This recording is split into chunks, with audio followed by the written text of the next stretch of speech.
আসসালামু আলাইকুম। বাঁধাকপি এবং ফুলকপির কিছু ইন্টারেস্টিং বিষয় আজকে শেয়ার করব। তো আসুন না শুরু করি।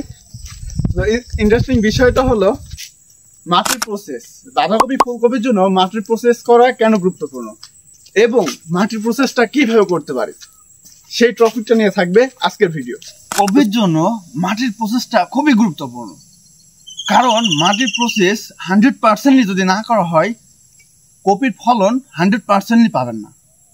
যার ফলে মাটির প্রসেসটা খুবই গুরুত্বপূর্ণ এবং মাটির প্রসেস করতে হলে কি কি প্রয়োজন সম্পূর্ণ থাকছে আজকের ভিডিওতে।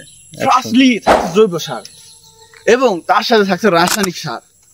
তো এর আগের ভিডিওতে বলেছিলাম যে রাসায়নিক সার দেওয়া মাটির জন্য ভীষণ ক্ষতিকর, বাট এখন কেন বলছি যে মাটির রাসায়নিক সার জৈব সারের সাথে অ্যাড করতে হবে। ফলন বৃদ্ধি করতে হলে রাসায়নিক সারের খুবই প্রয়োজন, কিন্তু এটা কেমন মাত্রা দিতে হবে এবং কি পরিমাণ দিতে হবে সেটা জানা কিন্তু খুবই গুরুত্বপূর্ণ। তো চলুন সেটা জেনে আসি এবং কতটুকু হারে দিতে হবে এবং কতটুকু জমিতে কতটুকু পরিমাণ দিলে রাসায়নিক পিএইচ একইভাবে নিয়ন্ত্রণে থাকবে।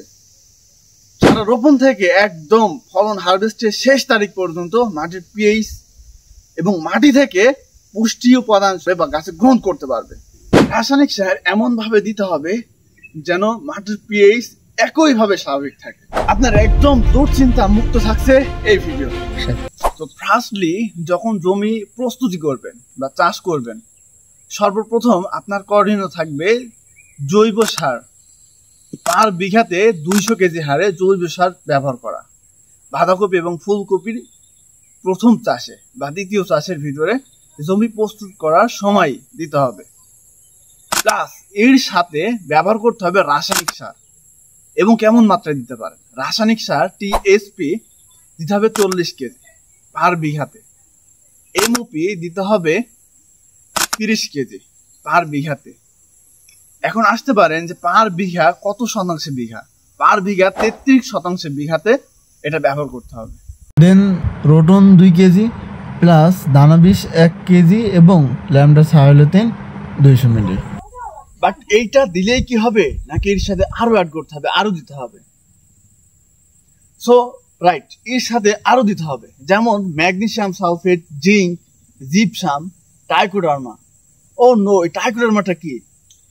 সো ট্রাইকোডার্মাটা এমন একটা সার যে সারটা হচ্ছে ব্যাকটেরিয়া এবং ছত্রাক দুটাই অ্যাড আছে, বা এটা কম্বাইন করে তৈরি করা হয়েছে ট্রাইকোডার্মা। মাটি সম্পূর্ণরূপে নতুন করে তুলবে এবং এর সাথে অবশ্যই বোরনটা অ্যাড করে দিতে হবে। পার বিঘাতে বোরন 1 কেজি ব্যবহার করতে হবে। দেন আপনার প্রেড প্রসেসিং এ যেতে হবে এবং প্রেড প্রসেসিং করে আপনার চারা রোপণ করতে হবে। চারা রোপণ করার ফলে দেখা যাবে যে চারা গ্রো একদম দিন দিন, যত দিন যাচ্ছে চারা গ্রো তত বাড়ছে। ঠিক এই প্রসেসটা আপনার 100% কাজে লাগবে ইনশাল্লাহ। তো আমার চ্যানেলে আপনারা যদি একদম নতুন হয়ে থাকেন, সাবস্ক্রাইব করতে একদম ভুলবেন না। সাবস্ক্রাইব করে দিবেন এবং কমেন্ট, শেয়ার, লাইক করে আমাদের পাশে থাকবেন। আর যারা ফেসবুক পেজ থেকে দেখছেন অবশ্যই পেজটি ফলো দিয়ে শেয়ার করে দিবেন। ধন্যবাদ।